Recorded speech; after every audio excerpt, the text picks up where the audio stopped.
Join me as I dive into the history of 40 acres and a mule and try to uncover what really happened. Can I piece together the truth?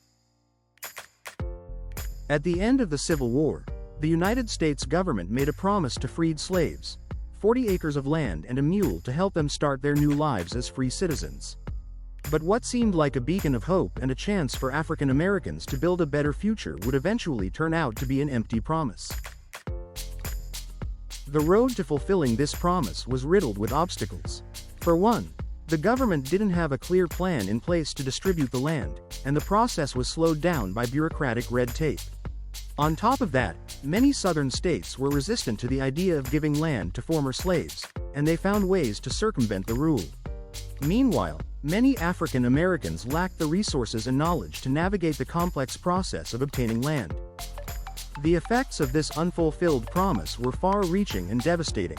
Without land, many African Americans were forced to become sharecroppers, working the same land they once toiled on as slaves.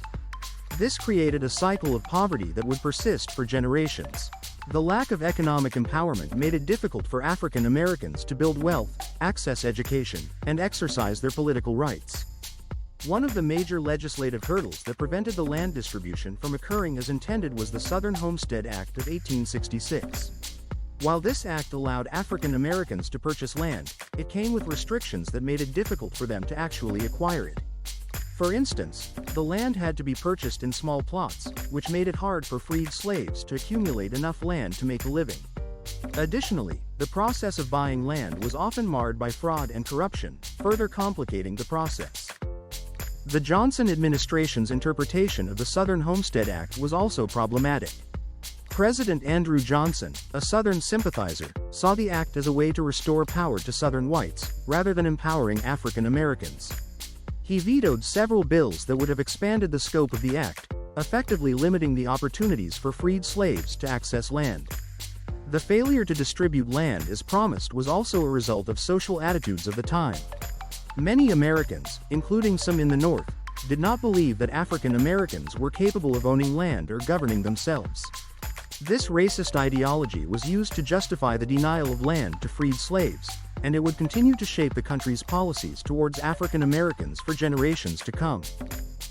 The Compromise of 1877 marked the beginning of the end of Reconstruction and the abandonment of the promise of 40 acres and a mule.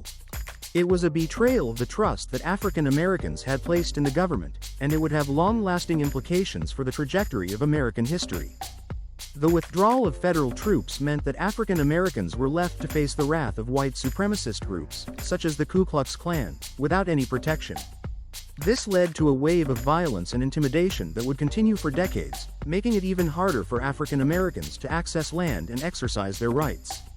The Compromise of 1877 marked the beginning of the end of Reconstruction and the abandonment of the promise of 40 acres and a mule. It was a betrayal of the trust that African Americans had placed in the government, and it would have long-lasting implications for the trajectory of American history. In summary, the promise of 40 acres and a mule was not only broken, but it was also actively undermined by legislative and social hurdles. The failure to fulfill this promise has had a lasting impact on American society, perpetuating racial inequality and injustice.